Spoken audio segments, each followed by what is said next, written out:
London Bengali film ফেস্টিভ্যালে প্রিয় মালতী আবারও বিজয়ী হয়েছে। দেখেন, এটা আসলে আমি বলবো না এটা আদনানের কিংবা ওর টিমের কিংবা আমার কোনো অর্জন, এটা আমাদের দেশের অর্জন। আমাদের ছেলেরা, আমাদের মেয়েরা এখন গিয়ে রেড কার্পেট অফিসিয়ালি হাঁটবে, এটা অনেক বড় একটা ব্যাপার। আলী দেখেছি, দুর্দান্ত কাজ মনে হয়েছে। আপনারাও খুব শীঘ্রই আসলে এটা দেখতে পারবেন। আমাদের যে ট্যালেন্টগুলো দেশে আছে তাদেরকে আমরা যাতে সাপোর্ট করি, যে আমরা ইন্টারন্যাশনাল লেভেলের কাজ করতে পারছি।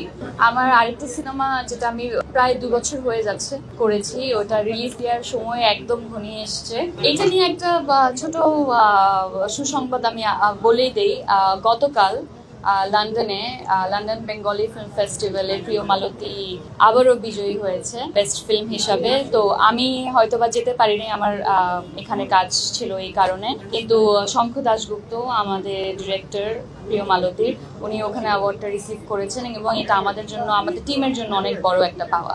দেখেন, এটা আসলে আমি বলবো না এটা আদনানের কিংবা ওর টিমের কিংবা আমার কোনো অর্জন, এটা আমাদের দেশের অর্জন। কারণ কান চলচ্চিত্রে বাংলাদেশের নাম বা বাংলাদেশের একটি ফিল্ম প্রথমবারের মতো মেইন কম্পিটিশনে সিলেকশন পেয়েছে, এটা অনেক বড় একটা ব্যাপার। এই যে আমাদের ছেলেরা, আমাদের মেয়েরা এখন গিয়ে রেড কার্পেট অফিসিয়ালি হাঁটবে, এটা অনেক বড় একটা ব্যাপার। আলী দেখেছি, দুর্দান্ত কাজ মনে হয়েছে। আপনারাও খুব শীঘ্রই আসলে এটা দেখতে পারবেন।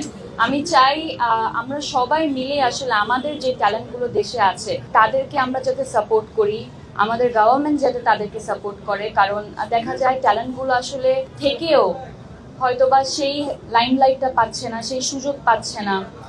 এটা অর্থের জায়গা থেকে বলেন বা আরো অনেক বিষয় থাকে একটা কাজের পিছনে। তো সেই সুযোগগুলো যাতে আসলে ইয়াং ট্যালেন্টরা পায়, এবং আমাদের ওরকম ট্যালেন্ট আছে, এখন তো প্রমাণিতই হচ্ছে যে আমরা ইন্টারন্যাশনাল লেভেলের কাজ করতে পারছি। এত এত দেশ, মানে আমি যতটুকু জানি 4,500-এরও বেশি শর্ট ফিল্ম জমা পড়েছিল কান চলচ্চিত্র ফিল্ম ফেস্টিভ্যালে।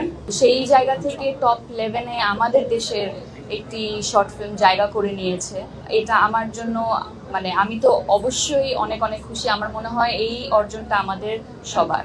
আমার আরেকটি সিনেমা যেটা আমি প্রায় 2 বছর হয়ে যাচ্ছে করেছি, ওটা রিলিজ দেওয়ার সময় একদম ঘনিয়ে এসছে, সাবা।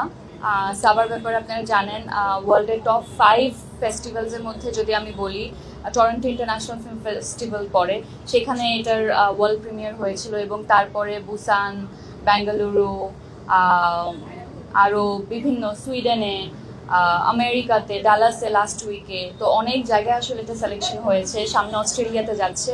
তো এই ফেস্টিভ্যালের জার্নিটা যখন শেষ হয়ে যাবে, শেষ হয়েই আসছে প্রায়, দেশে অবশ্যই আপনারা সাবাও দেখতে পারবেন।